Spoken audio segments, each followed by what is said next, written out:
وسلام على عباده الذين اصطفى أما بعد فأعوذ بالله من الشيطان الرجيم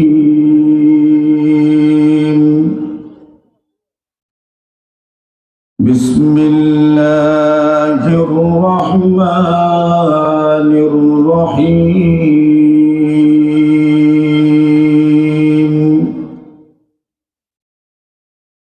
إن الذين قالوا ربنا الله ثم استقاموا تتنزل عليهم الملائكة ألا تخافوا ولا تحزنوا وأبشروا بالجنة التي كنتم توعدون وقال رسول الله صلى الله عليه وسلم من أحيا سنتي فقد أحياني ومن أحياني كان معي في الجنة أو كما قال عليه الصلاة والسلام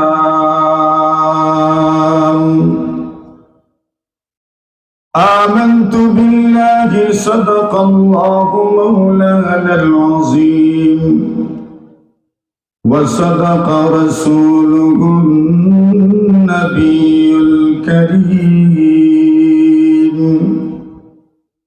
ونحن على ذلك لمن الشاهدين والشاكرين والحمد لله رب العالمين صلى الله على سيدنا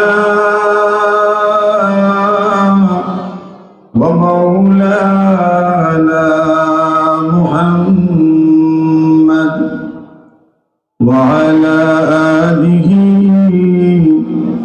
وأصحابه وسلم বাংলাদেশের প্রাচীনতম দ্বীনি বিদ্যাপীঠ পতনসার মালিকিয়া মাদ্রাসার 103তম বার্ষিক সম্মেলনের সম্মানিত সভাপতি, আমাদের এই প্রতিষ্ঠানের সম্মানিত সভাপতি প্রিয় ভাই আলহাজ আলমগীর চৌধুরী সাহেব, মঞ্চে আসন গ্রহণ করেছেন হযরত শাইখে বলরামপুরে রাহিমাহুল্লাহ তাআলার সুযোগ্য সাহেবজাদা, ঐতিহ্যবাহী বলরামপুর টাইটেল মাদ্রাসার সুনাম ধন্যবাদ প্রাপ্ত মাহতুমিন পীরজাদা হযরত মাওলানা আবুল কালাম সাহেব হাফিজাহুল্লাহ, আমাদের এই মাহফিলে বিভিন্ন প্রান্ত থেকে আগত সম্মানিত মুরব্বিয়ান, যুবক ভাইয়েরা, হযরত উলামায়ে কেরাম, পর্দার আড়ালে অবস্থানরত অত্যন্ত শ্রদ্ধেয় সম্মানিত মা ও বোনেরা, আল্লাহ পাক রব্বুল আলামিনের অসংখ্য অগণিত শুকরিয়া আদায় করছি, যিনি আজকের এই মহতী মাহফিলে আপনাকে আমাকে উপস্থিত হওয়ার তৌফিক দান করেছেন। এই জন্য প্রাণ খুলে মন খুলে আমরা সকলেই শুকরিয়ার নজরানা পেশ করছি। আমরা সকলেই পড়ি আলহামদুলিল্লাহ। আপনাদের এই উপস্থিতি প্রমাণ করে যে আলেম ওলামাদের মহব্বত এবং আলেম ওলামাদের ডাকে আপনারা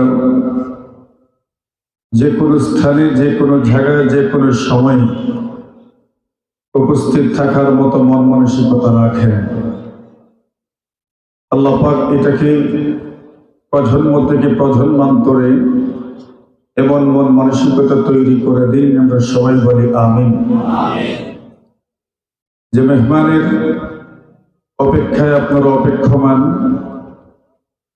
হযরত মাওলানা হাফিজুর রহমান সিদ্দিকী হাফিজাহুল্লাহ, উনি আপনাদের এই এলাকায় পৌঁছে গেছেন, আলহামদুলিল্লাহ। আমি এই প্রতিষ্ঠানের সাথে জড়িত আছি, এই জন্য মেহমানদেরকে দাওয়াত করে মেজবানদের পক্ষ থেকেও তো কিছু কথা বলতে হয়। আপনারা সবাই মেহমান, আমরা হলাম মেজবান। মেজবান আপনাদের মেহমানদারি করে আমাদের জিম্মেদারি। মেজবানদের কিছু কথাও তো আপনাদের শোনার দরকার। এটা কইন আপনারা মেহমানরা এসেছেন, আমরা মেজবানরা আপনাদেরকে কিভাবে গ্রহণ করলাম তাও তো জানার দরকার। প্রথমেই কর্তৃপক্ষের পক্ষ থেকে আপনাদেরকে ধন্যবাদ জানাচ্ছি। বসা সহ শৃঙ্খলার যত ঘাটতি, যত অসুবিধা হচ্ছে, এর জন্য আমরা দুঃখ প্রকাশ করছি। আল্লাহ তাআলা আগামী দিনে আরো সুন্দর পরিসরে যেন মাহফিল আয়োজন করার তৌফিক দান করেন, আমরা সবাই বলি আমিন। আপনারা ইতিপূর্বে শুনেছেন এই প্রতিষ্ঠান হাঁটি হাঁটি পা পা করে 102 বছর অতিক্রান্ত হয়ে গেছে। আজকের যে মাহফিল হচ্ছে, এই মাহফিল 103 নম্বর মাহফিল। কতদিন মাতুন না, 103 বছর একটা প্রতিষ্ঠান 103 বছর সগৌরবে দাঁড়িয়ে আছে, এটার তো একটা বৃদ্ধির দরকার। 103 বছর পর্যন্ত একটা প্রতিষ্ঠান সগৌরবে দাঁড়িয়ে থাকতে পারল, তার তো একটা ভিত্তি আছে, একটা ফাউন্ডেশন আছে। এই প্রতিষ্ঠানের একমাত্র ভিত্তি আর একমাত্র ফাউন্ডেশন হচ্ছে আপামর তৌহিদি জনতার ভালোবাসা। দুনিয়াতে যত প্রতিষ্ঠান টিকে আছে, যেগুলো সরকারি নয় বেসরকারি, এই প্রতিষ্ঠানগুলো আপনাদের ভালোবাসার উপরে দাঁড়িয়ে আছে। আপনারা আপনাদের ভালোবাসা আন্তরিকতা দেখিয়েছেন, প্রতিষ্ঠানগুলো তার দুর্ভার লক্ষ্য পানে এগিয়ে যাচ্ছে সমহিমা। আপনাদের সহযোগিতা, আপনাদের পরামর্শ, দোয়া যতদিন থাকবে ইনশাআল্লাহ এই প্রতিষ্ঠানগুলো পথ হারাবে না, দেখে না। এজন্য প্রয়োজন আপনাদের মন খোলা, প্রাণ খোলা দোয়া এবং সুপরামর্শ। আমি আপনাদের সামনে মহাগ্রন্থ আল কোরআনের এক আয়াত তিলাওয়াত করেছি। মহানবী মুহাম্মদুর রাসূলুল্লাহ সাল্লাল্লাহু আলাইহি ওয়াসাল্লামের এক হাদিস আমি পাঠ করেছি। হাদিসের মর্ম কথাই প্রথমে বলি। আল্লাহর রাসূল বলছেন, মান আহইয়া সুন্নতি ফাকাদ আহইয়ানি, কেউ যদি আমার সুন্নতকে জিন্দা করে, নবীজি বলছেন সে যেন আমি রাসূলকে জিন্দা করব। জোরে বলেন, কেউ যদি নবীর আদর্শকে, নবীর সুন্নতকে জিন্দা করে, উনি যেন নবীজির সুন্নত জিন্দার মাধ্যমে নবীজিকেই যেন জিন্দা করবেন। এর কি অর্থ? এই সময়ে আল্লাহ তাআলার কত বান্দা বান্দি দুনিয়াতে নাই, কিন্তু অনেক মানুষ মরেও অমর থাকে। কেন? এমন এক প্রজন্ম তৈরি করে গেছেন যারা ওনার নীতি আদর্শের উপর অটল থেকে কাজ করে যাচ্ছেন। এই কাজের মাধ্যমে শুধু ওনারা নিজেরাই এই সমাজে প্রশংসিত এবং সম্মানিত হচ্ছেন না, মূলত তারা যেন তাদের পূর্বপুরুষদেরকে অমর করে রাখছেন। ঠিক এমন ভাবে যদি কেউ নবীর সুন্নতকে জিন্দা করতে পারেন, যদি নবীর আদর্শকে জিন্দা করতে পারেন, তবে আল্লাহ তাআলা ওনাদের মাধ্যমে নবীজিকেই যেন জিন্দা রাখলেন।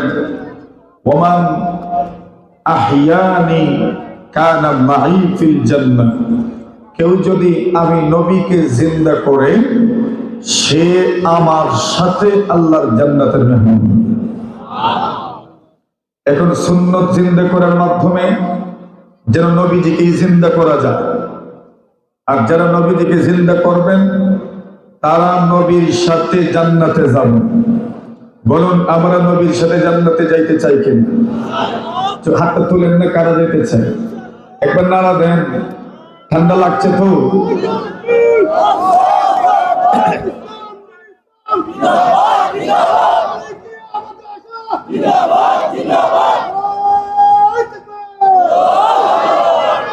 এখন নবীর সুন্নাত জিন্দা করতে হলে নবীর সুন্নাত চিনা জানার জন্য আমাদেরকে তো কিছু মেহনত করা দরকার। নবীর সুন্নাত চিনবেন কেমনে? নবীর সুন্নাত জানবেন কেমনে? এই দুনিয়াতে সুন্নাত যদি মানেন তো ফায়দা তো বুঝলেন, যদি সুন্নতের ব্যাপারে যদি উদাসীনতা পাওয়া যায় তবে তার শাস্তিও তো বড়। আব্দুল্লাহ ইবনে মুবারক বলেন, মান তাহাওয়ানা বিল আদাব উকিবা বিহিরমানিস সুনান।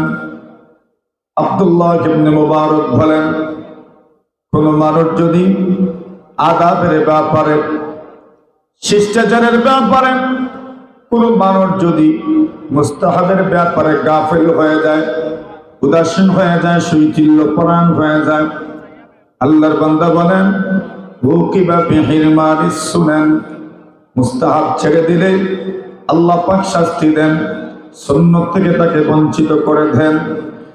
ওয়া মান তাহাওয়ানা বিস সুনান, কোন মানুষ যদি সুন্নতের ব্যাপারে গাফিল হয়ে যায়, আল্লাহর বান্দা বলেন উকিবা বিহিরমানিল ফারাইদ, আল্লাহর বান্দা বলেন সুন্নত থেকে যদি কেউ গাফিল হয়, সুন্নতের ব্যাপারে যদি কেউ উদাসীন হয়ে যান, তবে শাস্তি হলো আল্লাহ তাআলা ওনাকে ফরজ থেকে বঞ্চিত করে দেন। ওয়া মান তাহাওয়ানা বিল ফারাইদ উকিবা বিহিরমানি মারিফাতিল্লাহ, কোন মানুষ যদি ফরজের ব্যাপারে উদাসীন হয়ে যান, কোন মানুষ যদি ফরজের ব্যাপারে গাফিল হয়ে যান, উকিবা বিহিরমানি মারিফাতিল্লাহ, আল্লাহ ওনার অন্তর থেকে আল্লাহর মারিফত দূর করে দেন। অনেক মানুষ সমাজে আছে আল্লাহই চিনে না, আল্লাহই জানে না, আল্লাহ তাআলা যে আছেন ওটা স্মরণই হয় না, কথাবার্তার মাধ্যমে আল্লাহ তাআলার নামটাও নেয় না। এমন মানুষের সমাজে আছে না নাই? কিসের অপরিহার্য ফলাফল?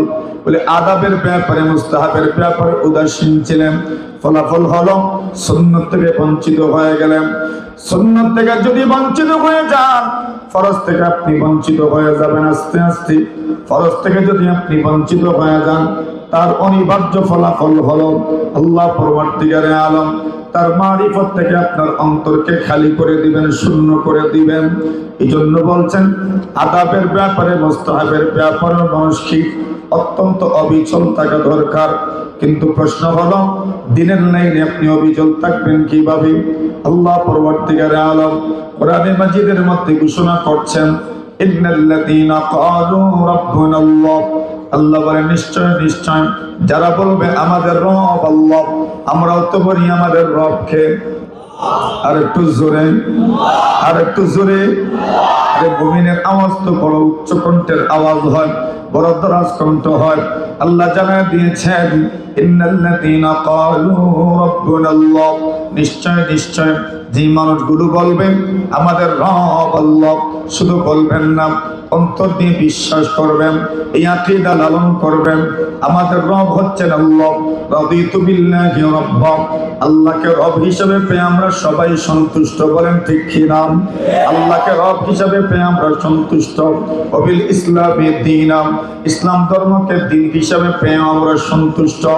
আল্লাহ রাসূল বলেন وبمحمد صلى الله عليه وسلم رسولا ونبيا, আল্লাহ নবী মুহাম্মদ রাসূল সাল্লাল্লাহু আলাইহি ওয়াসাল্লামকে রাসূল এবং নবী হিসেবে পেয়ে আমরা সন্তুষ্ট। আল্লাহকে রব হিসেবে পেয়ে আমরা সন্তুষ্ট। ইসলামকে ধর্ম হিসেবে পেয়ে আমরা সন্তুষ্ট। মুহাম্মদ সাল্লাল্লাহু আলাইহি ওয়াসাল্লামকে রাসূল এবং নবী হিসেবে পেয়ে আমরা সন্তুষ্ট। এই জন্য আমরা দুর্ঘলা বলি আমাদের রবকে ইন্নাল্লাযীনা ক্বালু রাব্বুনাল্লাহ, আল্লাহ এই জন্য বলছেন যারা বলবেন আমাদের রব আল্লাহ, সুম্মা ইসতাকামু, আল্লাহ বলেন অতঃপর এই কথার উপর অটল থাকলেন, অবিচল থাকলেন, একটা চুল পরিমাণ সরলেন না। দুনিয়ার যত ভরা যাক, যত বড় তুফান, যত বড় সাইক্লোন আসুক না কেন, আল্লাহর বান্দা বান্দিকে এই আকীদা থেকে একটা চুল পরিমাণ সরানো যায় না। আমরা যে বলেছি আমাদের রব আল্লাহ, আমাদের রব আল্লাহ, আমাদের খালিক আল্লাহ, আমাদের মালিক আল্লাহ, দুনিয়াতে যত ঝড় আসুক, যত সাইক্লোন আসুক, খোদার কসম জীবন দিয়ে দিতে রাজি। এরপরও ঈমান থেকে একটা চুল পরিমাণ সরতে আমরা রাজি নয়, ঠিক কিনা? এই কথাটাই আল্লাহ বলছেন ইন্নাল্লাযীনা ক্বালু রাব্বুনাল্লাহ, আল্লাহ বলছেন নিশ্চয় যারা বলেন আমাদের রব হচ্ছেন আল্লাহ। আল্লাহ রাসূল সাল্লাল্লাহু আলাইহি ওয়াসাল্লামের সাহাবী আবু যর গিফারী রাদিয়াল্লাহু তাআলা আনহু বলেন আমারানি খালিলি সাল্লাল্লাহু আলাইহি ওয়াসাল্লাম বিসালাস, আমার রাসূল সাল্লাল্লাহু আলাইহি ওয়াসাল্লাম আমার মহব্বতের মানব, আমার প্রিয় মানব আমাকে আদেশ করেছেন, তিনটা জিনিসের আদেশ করেছেন।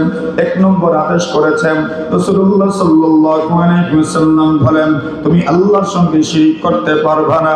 লা তুশরিক বিল্লাহ ওয়া ইন কুনতা আও হুররিতা, আল্লাহ রাসূল বলেন তোমাকে যদি কেটে কেটে টুকরো টুকরো করে দেওয়া হয়, তোমাকে যদি জ্বালিয়ে দেওয়া হয়, এরপরে তুমি আল্লাহর সঙ্গে শিরক করতে পারবে না।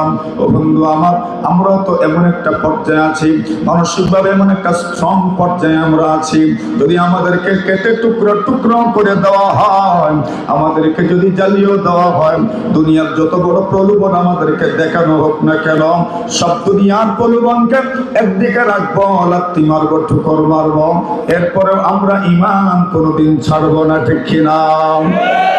এটাই তো আমাদের একমাত্র অভিপ্রায়। আল্লাহ রাব্বুল আলামিন বলেন ইন্নাল্লাযীনা ক্বালু রাব্বুনাল্লাহ, যারা বলবে আমাদের রব আল্লাহ, সুম্মা ইসতাকামু, এর উপর অটল থাকবেন, অবিচল থাকবেন। মুখ দিয়ে বলা তো বড় সহজ, কিন্তু ঈমানের উপর অটল থাকা, অবিচল থাকা বিষয়টা তো বড় কঠিন। আল্লাহ জানালেন যদি কেউ এই কঠিন কাজটা করতে পারেন, তাতানাজ্জালু আলাইহিমুল মালাঈকা, আল্লাহ পরবর্তীকালে আলম বলেন ওই মানুষগুলোর জন্য আল্লাহর পক্ষ থেকে কি পুরস্কার দেওয়া হবে? প্রথম নম্বর পুরস্কার হলো তাতানাজ্জালু আলাইহিমুল মালাঈকা, আল্লাহ পরবর্তীকালে আলম বলেন ওই মানুষগুলোর জীবদ্দশায় এরা যখন মুসিবতের সম্মুখীন হবেন, এরা যখন পেরেশানির সম্মুখীন হবেন, এরা যখন এমন কোন পরিস্থিতির সম্মুখীন হবে যে পরিস্থিতি তাকে আর সামনে আগাইতে দেয় না, যে পরিস্থিতি তাকে একদম দুর্বল করে ফেলেছেন, আল্লাহ পরবর্তীকালে আলম বলেন এমন একটা পরিবেশ পরিস্থিতির সম্মুখীন হলাম, যে পরিবেশ পরিস্থিতি আল্লাহর বান্দাকে দুর্বল করে ফেলল, আল্লাহর বান্দাকে ওই পরিবেশ আর পরিস্থিতি একদম মাটির সাথে বসায় দিয়েছে। আল্লাহ পরবর্তীকালে আলম বলেন যেই দিন মানুষ মনে করবে আমার কেউ নাই, যেদিকেই তাকাবে সেদিকেই যেন ধোঁয়া দেখে, যেদিকেই তাকায় সেদিকেই মনে হয় শুধু নিরাশার চাদরে আবৃত। আল্লাহ পরবর্তীকালে আলম বলেন চিন্তা করিও না, তোমার সেই কঠিন মুসিবতের সময়, তোমার সেই কঠিন পেরেশানির সময়, তোমার সেই দুর্দশার সময়, তোমার সেই দুর্দিনে, তোমার সেই দুর্গতির সময় আমি আল্লাহ ওয়াদা দিলাম তাতানাজ্জালু আলাইহিমুল মালাঈকা, আল্লাহ পরবর্তীকালে পরওয়ারদিগারে আলম বলেন, তোমার দুর্দিনে আমি আল্লাহ তোমার সান্ত্বনা দেওয়ার জন্য, তোমার মনোবল বাড়ায় দেওয়ার জন্য, তোমার মনোবলকে চাঙ্গা করার জন্য আমি আল্লাহ আসমান থেকে ফেরেশতা পাঠায়া দিব। সুবহানাল্লাহ। তাহলে যারা ঈমান আনবেন এবং এর উপর অটল থাকবেন, অবিচল থাকবেন, এদের একটা লাভ হইল তাতানাজ্জালু আলাইহিমুল মালায়েকা, এদের মুসিবতের সময় দুর্দিনে আসেন আল্লাহর ফেরেশতারা। কেন আসেন? আল্লাহ পরওয়ারদিগারে আলম বলেন, আল্লাহ তাখাফু ওয়া লা তাহজানু ওয়া আবশিরু বিল জান্নাতিল্লাতী কুনতুম তুআদুন। আল্লাহ পরওয়ারদিগারে আলম বলেন, ফেরেশতারা আসেন, আসার পরে ওই বান্দা বান্দীকে বলেন, চিন্তা করিও না, টেনশন করিও না। এই জন্য দেখবেন মাঝে মধ্যে এত টেনশন আসে, মাঝে মধ্যে এত পেরেশানি আসে, কিন্তু হঠাৎ করে দেখা যায় সব টেনশন দূর হয়ে যায়, সব পেরেশানি দূর হয়ে যায়। কেমনে দূর হয়? আল্লাহর ফেরেশতারা আসেন আর সকলকে সান্ত্বনার বাণী শোনায়া যান, ঠিক কিনা? এবং কত মানুষ আছে পেরেশানিতে জর্জরিত, মুসিবতে জর্জরিত, দুঃখ দুর্দশায় জর্জরিত, হঠাৎ করে দেখা যায় ভিতরের সমস্ত দুঃখ একসাথে দূর হয়ে যান, পেরেশানি দূর হয়ে যান। এটা আল্লাহর ফেরেশতাদের প্রভাব, ঠিক না? কার কাছে ফেরেশতারা আসেন? যারা বলেন আমাদের রব আল্লাহ।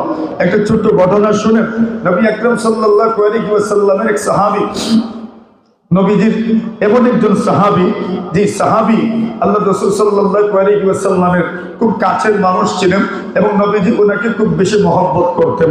শুধু ওনাকেই মহব্বত করতেন না, ওনার ছেলেকেও রাসূল সাল্লাল্লাহু আলাইহি ওয়াসাল্লাম অনেক বেশি মহব্বত করতেন। উনি বললেন, একদিন আমি আর এবং আমার সাথী আরেকজন, আমরা দুইজন যাচ্ছি রাস্তা দিয়ে, সফর করছি। সফরের অবস্থায় হঠাৎ করে এক জায়গায় আমরা যাত্রা বিরতি করলাম, এখানে কিছু সময় আমরা অবস্থান করব। কিন্তু আমি যখন ঘুমিয়ে পড়লাম, ঘুমানোর পরে সজাগ যখন হলাম, তখন যা দেখলাম, এই পরিস্থিতির জন্য আমি মোটেই প্রস্তুত ছিলাম না। আমি তাকায়া দেখি আমার সাথী আমার উপর তরবারি নিয়ে দাঁড়িয়ে আছে আমাকে হত্যা করার জন্য। আমার হাতও বাঁধা, আমার পাও বাঁধা। আমি জিজ্ঞাসা করলাম, ভাই তুমি না আমার সাথী? এই সফরে তো আমার সাথী আর কেউ নেই, একমাত্র তুমিই তো আমার সাথী। তবে তুমি আমাকে হত্যা করার জন্য আমার হাত বেঁধে, আমার পা বেঁধে তরবারি মাথার উপর নিয়ে দাঁড়িয়ে আছো কেন? আল্লাহ বান্দা বলে, আমি তোমাকে হত্যা করবই। কেন তুমি আমাকে হত্যা করবে? তুমি মুহাম্মদের প্রিয় মানুষ, তুমি মুহাম্মদকে পছন্দ করো, আর আমি মুহাম্মদকে পছন্দ করি না। সুতরাং মুহাম্মদের প্রিয় যে, তার সাথেও আমার সম্পর্ক নাই। তুমি মুহাম্মদকে পছন্দ করো, এই অপরাধে আমি তোমাকে হত্যা করে ফেলব। নবী আকরাম সাল্লাল্লাহু আলাইহি ওয়াসাল্লামের সাহাবী ডাক দিলেন আল্লাহ তাআলাকে। মানুষ যখন মুসিবতের সম্মুখীন হয়, তখন কার কথা স্মরণ হয়? জোরে বলে, মনে হয়নি? সঠিক তো? সবসময় মনে হয়, বিশেষ করে মুসিবতে পড়লি। আরে বড় বড় বেঈমানরা পর্যন্ত কঠিন মুসিবতে আল্লাহকেই স্মরণ করে, ঠিক না? এরাও জানে কঠিন বিপদ থেকে উদ্ধার করার একমাত্র ক্ষমতা কার। এখন উনি বলছেন, ইয়া আরহামার রাহিমিন। একবার দ্বিতীয় বরাবর বললেন, ইয়া আরহামার রাহিমিন। তৃতীয় বরাবর বললেন, ইয়া আরহামার রাহিমিন। যেই মাত্র তিনবার বলছেন ইয়া আরহামার রাহিম, মনে রাখেন সিরাতুল মুস্তাফার মধ্যে লিখছেন, কোন মানুষ যদি তিনবার ইয়া আরহামার রাহিমিন বলে, কয়বার? তিনবার। আল্লাহ একজন ফেরেশতা আল্লাহ পাঠান আর বলেন, যাও তুমি আমার বান্দাকে বলে আসো, তুমি তিনবার ইয়া আরহামার রাহিমিন বলার কারণে আল্লাহ তোমার জবাব দেওয়ার জন্য প্রস্তুত। কয়বার বললেন? ইয়া আরহামার রাহিমিন, ইয়া আরহামার রাহিমিন, ইয়া আরহামার রাহিমিন। তিনবার ডাকছেন। এমনিতেই আল্লাহর ফেরেশতা জোরে আওয়াজ দিলেন, ওয়াইহাকা লা তাকতুলহু, খবরদার তোমার ধ্বংস হোক, তুমি তাকে হত্যা করো না। যে লোকটা হত্যা করতে চাচ্ছে ওই লোকটা ভাবলো এখানে তো আমি ছাড়া আর সে ছাড়া আর কেউ নেই, কে আমাকে আওয়াজ দিল, তাকে হত্যা করো না। গোট থেকে বের হলো দেখার জন্য, বাহিরে গিয়ে দেখি কাউকে দেখাই যায় না, আবার হত্যা করার জন্য তরবারি উঠাইল। উনি আবার বলছেন ইয়া আরহামার রাহিম। আবার আওয়াজ আসলো ওয়াইহাকা লা তাকতুলহু, খবরদার তাকে হত্যা করো না। আল্লাহর বান্দা আবার বের হলো, কিন্তু বলে আমি তো এখন যে আওয়াজটা শুনলাম আগের চাইতে আরো কাছের থেকে এই আওয়াজটা আমি শুনেছি। বের হলাম, বের হয়ে দেখি কাউকে দেখা যায় না। আচ্ছা, আবার গেল হত্যা করার জন্য, আবার তরবারি উঠাইলো, এইবারও শোনা যায় বলছেন ওয়াইহাকা লা তাকতুলহু, খবরদার তুমি ধ্বংস হও, তুমি তাকে হত্যা করো না। লোকটার মনে হলো এইবারও বের হয়ে দেখি কে যেন বলছে হত্যা না করার জন্য, কিন্তু লোকটা বলে আগের দুইবারের চেয়ে এইবারের আওয়াজটা আরো কাছের থেকে যেন আমি শুনেছি। যেই মাত্র বের হয়েছে এমনিতেই তাকায় দেখে এমন একজন মানুষ, বিশাল আকৃতির, বিশাল দেহ ওয়ালা একজন মানুষ, হাতে বর্ষা বল্লম নিয়ে দাঁড়ায় আছেন। এই লোকটা মুনাফিকটা বের হওয়া মাত্রই উনি বর্ষার আঘাতে তাকে হত্যা করে ফেলেছেন। সুবহানাল্লাহ। এরপরে ভিতরে ঢুকলেন, যায়েদ রাদিয়াল্লাহু তাআলা বলেন আমার হাতের বাঁধ খুললেন, পায়ের বাঁধ উনি খুললেন। এরপরে আমি জিজ্ঞাসা করলাম আপনি কে এমন যে এই কঠিন মুহূর্তে, কঠিন পরিস্থিতিতে আপনি আমার সহযোগিতার জন্য চলে আসলেন? উনি বলেন আমি হচ্ছি আল্লাহর ফেরেশতা জিবরিল আমিন আলাইহিস সালাম। জোরে বলেন সুবহানাল্লাহ।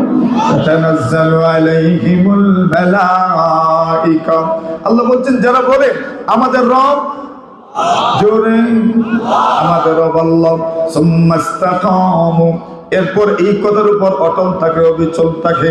তাতানাজ্জালু আলাইহিমুল মালাইকা আল্লাহ তাখাফু ওয়া লা তাহজানু ওয়া আবশিরু বিল জান্নাতিল্লাতী কুনতুম তুআদুন। আল্লাহ বলেন টেনশন নাই, পেরেশানি নাই, ফেরেশতা আসবেন, আল্লাহর ফেরেশতারা এসে আপনার সহযোগিতা করবেন। জিজ্ঞাসা করলাম আপনি জানলেন কেমনে? বলে আল্লাহ আমাকে বলছেন আমার বান্দা বিপদে আছে, যাও তুমি আমার বান্দাকে বাঁচাও। আমি ওই আওয়াজটা প্রথম যখন আওয়াজ দিয়েছিলাম আমি সপ্তম আকাশের মধ্যে ছিলাম, ওই সময় আওয়াজ দিছি ওয়াইহাকা লা তাকতুলহু, খবরদার তুমি তাকে হত্যা করো না। এজন্য তুমি প্রথম আওয়াজ অনেক দূর থেকে শুনেছ, দ্বিতীয়বার যখন হত্যা করতে চেয়েছে আর তুমি ডাক দিয়েছ ইয়া আল্লাহ, আমি তখন দুনিয়ার সংশ্লিষ্ট আসমানের মধ্যে ছিলাম, তখন তুমি আওয়াজটা আরেকটু কাছের থেকে শুনেছ। তৃতীয়বার যখন তোমাকে হত্যা করতে চেয়েছে তখন তো আমি একবারে তোমার দরজার সামনেই ছিলাম, এজন্য তুমি আমার আওয়াজটা খুব কাছের থেকে শুনতে পেরেছো। সুবহানাল্লাহ বলেন। আল্লাহর ওয়াদা ইন্নাল্লাযীনা ক্বালু রাব্বুনাল্লাহ সুম্মা ইসতাকামু তাতানাজ্জালু আলাইহিমুল মালাইকা, আল্লাহর ফেরেশতারা আসবেন। প্রশ্ন হলো অটল থাকবেন কেমনে, অবিচল থাকবেন কেমনে? ইমাম হযরত ইসমাঈল হাক্কি রাহিমাহুল্লাহু তাআলা তাফসীরে রুহুল বায়ানের মধ্যে একটা হাদিস নামে একটা কথা উল্লেখ করেছেন। আল্লাহ রাসূল সাল্লাল্লাহু আলাইহি ওয়াসাল্লাম নাকি বলেছেন মান হাফিজা সুন্নতি, কোন মানুষ যদি আমার সুন্নতের হেফাজত করে, আমার সুন্নতের সংরক্ষণ করেন, আকরামাহুল্লাহু বিআরবা'i খিসাল, আল্লাহ পরবর্তীকালে আলম চারটা সম্মান তাকে দান করেন। এক নম্বর সম্মান হলো আল্লাহ পরবর্তীকালে আলম আল মাহাব্বাতু ফি কুলুবিল বারারা, যারা সুন্নতের উপর আমল করেন, নীতি আদর্শ পয়গম্বরের মানেন, তাদের জন্য প্রথম লাভ, প্রথম পুরস্কার হইল আল্লাহ পরবর্তীকালে আলম নেককার মানুষের অন্তরে তাদের মহব্বত ঢুকায়া দেন। দুই নম্বর লাভ হলো আল গায়বাতু ফি কুলুবিল ফাজারা, যারা নাকি বেঈমান, যারা নাকি বিজাতীয়, যারা নাকি আমল করে না, যারা নাকি আল্লাহ এবং রাসূলকে মানে না, তাদের অন্তরে আল্লাহ তাআলা সুন্নতের উপর আমল করনেওয়ালা মানুষের ভয় আল্লাহ পাক ঢুকায়া দেন। কথা বলেন ঠিক কি না? এই কথাটা আপনারা জানেন। মাত্র এক মিসওয়াকের আমল দেখা লোকজন মনে মনে ভাবলো আরে মুমিন মুসলমানরা মিসওয়াক করছে, এরা বলে মিসওয়াক তো তারা জানে না, তারা ভাবছে মনে হয় দাঁত এবং যেমন ধারা দাঁতও মনে হয় দাঁড়াইতেছে। সুবহানাল্লাহ বলেন। যুদ্ধের ময়দানে মিসওয়াক করছেন, বেঈমানরা বলে আরে মুসলমানরা দাঁত দাঁড়ায় কেন? এরা মনে হয় তরবারি দিয়ে আজকে আমাদের উপর আঘাত করবে না, এরা মনে হয় দাঁত দিয়ে খামড়ায় আমরা খায়া ফেলবো। যেমনে বুঝছে এরা দাঁড়ানি দেখছে, বিশ্বকরা দেখছে, সবাই ময়দান ছেড়ে পলায়ন করছে। এক সুন্নতের কারণে বেঈমানদের অন্তরে ভূমিকম্পের মতো শুরু হয়েছে, ঠিক কিনা? সুন্নতের উপর যদি কেউ আমল করেন, আল ভাইবাতু ফি কুলুবিল ফাজারা, 3 নম্বর লাভ হলো আসসামাতু ফির রিজক। কেউ যদি সুন্নতের হেফাজত করেন, আল্লাহ 3 নম্বর লাভ দেন, 3 নম্বর ফায়দা হয়। আল্লাহ রিজিকের মধ্যে প্রশস্ততা দান করেন, বরকত দান করেন। আর 4 নম্বর লাভ হলো, আল্লাহর রাসূল নাকি বলছেন, আত-তিকাতু ফিদ-দ্বীন, দ্বীনের ক্ষেত্রে আল্লাহ অবিচলতা দান করেন। কি মানলে? সুন্নত মানলে। কি মানলে? সুন্নত মানলে। তো সুন্নত কোনটা চিনতে তো হবে, জানতে তো হবে। আচ্ছা বলুন, এই প্রতিষ্ঠানগুলো, এই মাদারিসগুলো আমাদেরকে তো নবীজির সুন্নতের তালিম দেয়, নবীজির সুন্নতের শিক্ষা দেয়। কথা বলেন ঠিক কিনা? যেই প্রতিষ্ঠানের উদ্যোগে আজকের এই মাহফিল, যে প্রতিষ্ঠান হাফিজুর রহমান সিদ্দিকের মতো মানুষ আপনাদের এক সামনে উপস্থাপন করছে, যেই প্রতিষ্ঠান হাফিজুর রহমান সিদ্দিকী সাহেব দামাত বারাকাতুহুমের মতো মানুষের ওয়াজ আপনাদেরকে শোনাচ্ছে, এমন প্রতিষ্ঠান 103 বছর অতিক্রান্ত হচ্ছে, আগামী দিনেও থাকতো কিনা বলুন? হুজুরে কইনা আপনারা থাকতো কিনা আগামী দিনেও?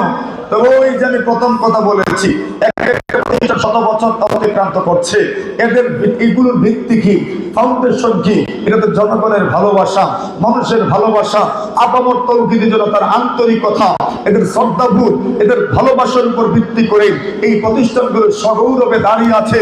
কিয়ামত পর্যন্ত ইনশাআল্লাহ এই প্রতিষ্ঠানগুলো তৌহিদি জনতার ভালোবাসা, মহব্বতে টিকে থাকবে ইনশাআল্লাহ, ঠিক না? এখন আপনাদের ভালোবাসা এই প্রতিষ্ঠানের জন্য আমরা সামান্য একটু নজরানা দেখতে চাই। এই প্রতিষ্ঠানের জন্য আপনাদের ভালোবাসার সামান্য নজরানা আমরা দেখব। এই প্রতিষ্ঠানের আজকে এই বিশাল আয়োজনে মাহফিলে এই পর্যন্ত চাঁদা করা হয় নাই। আমরা মাত্র কয়েক মিনিটের ভিতরে আপনাদের কাছ থেকে সামান্য আপনাদের মনের অনুভূতিটা জানতে চাইব, শুনতে চাইব যে এই প্রতিষ্ঠানের জন্য আপনারা কি করতে চান, এই প্রতিষ্ঠানকে আপনারা কি দিবেন। 103 বছর একটা প্রতিষ্ঠানের হয়ে গেল, এই প্রতিষ্ঠান আগামী দিনে আরো উন্নত মানের একটা পর্যায়ে যাক, আরো উন্নত পরিসরে এই প্রতিষ্ঠানের মাধ্যমে তার খেদমত আমরা উপভোগ করব, উপকৃত হব। এই প্রতিষ্ঠানের মাধ্যমে ইনশাআল্লাহ আগামী দিনে আরো বৃহৎ পরিসরে খেদমত হবে। এটা আপনারা চান কিনা বলেন? এটা চান কিনা বলেন আপনারা? চান। আমি দেখতে চাই এই প্রতিষ্ঠানের আগামী দিনে আরো সমৃদ্ধির জন্য, আগামী দিনে শিক্ষা ব্যবস্থা পাঠদান সুচারুরূপে পরিচালনা করার জন্য আমি চাই এই আজকের এই বিশাল মাহফিলে এত সব মানুষকে নিয়ে আমরা আপনাদের জন্য দোয়া করব। আমরা চাই এই প্রতিষ্ঠানের জন্য, আমি বেশি কিছু বলবো না, 10,000 টাকা দিয়ে সহযোগিতা করবেন কে? এমন একজন মধ্যে মুজাহিদ আমাদের দরকার, যিনি বলবেন যে হুজুর ইনশাআল্লাহ এই প্রতিষ্ঠানের জন্য আমি ইনশাআল্লাহ 10,000 টাকা দিব। প্রথমেই আমাদের বড়লামপুরি শেখ সাহেব রহমতুল্লাহ আলাইহি সুযোগ্য সাহেবজাদা বড়লামপুর মাদ্রাসার মানাবে মুহতামিম সাহেব 500 টাকা নগদ দিয়েছেন। মারহাবা বলেন। আমরা হুজুরের এই দান সদকা আল্লাহ যেন কবুল করেন, সকলে বলেন আমিন। আমরা দোয়া করছি আল্লাহ তাআলা এই সদকার ওসিলায় হুজুরকে যেন পরিপূর্ণ সুস্থতা দান করেন, সবাই বলেন আমিন। দেখে কে আছেন যে হুজুর ইনশাআল্লাহ 10,000 টাকা দিব? আচ্ছা আমি সহজ করে দেই, যদি মনে করেন যে 10,000 কঠিন হয়ে যাবে, 5,000 সময় তো আমাদের হাতে কম, অথবা 1,000, 2,000, 3,000 একটা আওয়াজ প্রথমে কে আছেন দিবেন যে দেন ইনশাআল্লাহ আমি এই প্রতিষ্ঠানের জন্য।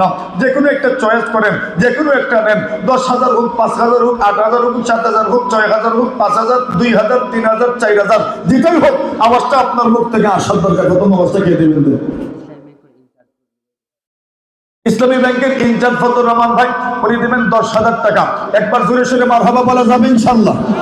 জোরে সোরে মারহাবা। আল্লাহ কবুল করো, মঞ্জুর করো। আল্লাহ হায়াতে বরকত দাও, রিজিকে বরকত দাও। আল্লাহ জমি মুর্দাদেরকে মাফ করো, সবাই বলেন আমিন। 2 নম্বর অবস্থা কে দিবে?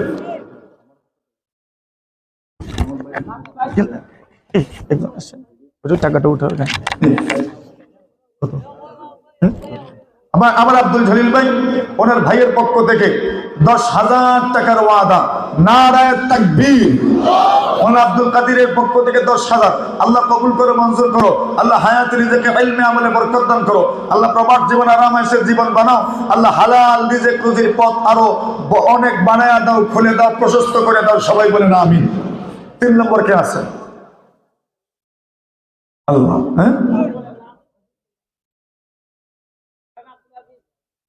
মৌলানা আব্দুল আজিজ সাহেব 1000 মারহাবা বলেন, আল্লাহ কবুল করে মঞ্জুর করে সবাই বলেন আমিন। আবু হানিফা কি রশিদপুর, আবু হানিফা 1000 মারহাবা বলেন, আল্লাহ কবুল মঞ্জুর করে হায়াতের রিজিকে বরকত দান করে সবাই বলেন আমিন। জি 5 নম্বর আওয়াজটাকে দিবেন। 1000 টাকা দেখাইতেছেন, বাইর করছেন কে? দাঁড়ান দাঁড়ান দেখি 5000, মাশাআল্লাহ। ওটা কেউ আছেন এখানে? একটু সামনে পাঠায় দেন ওইটা, আপনি নিয়ে আসেন। মাশাআল্লাহ মাশাআল্লাহ, 5 নম্বর আওয়াজ পাইলাম, নারে তাকবীর। আল্লাহ কবুল করে মঞ্জুর করে হায়াতের রিজিকে ইলমে আমলে বরকত দান করে সবাই বলেন আমিন। 6 নম্বর আওয়াজটাকে দিবেন। আমরা দেলওয়ার সাহেব, হাজী দেলওয়ার ভাই, উনি দিবেন 5000 টাকা। না 5000, নারে তাকবীর। আল্লাহ কবুল করে মঞ্জুর করো, আল্লাহ হায়াতে বরকত দাও, রিজিকে বরকত দাও, আল্লাহ ইলমে আমলে বরকত দাও, সবাই বলি আমিন। মাশাআল্লাহ। 7 নম্বর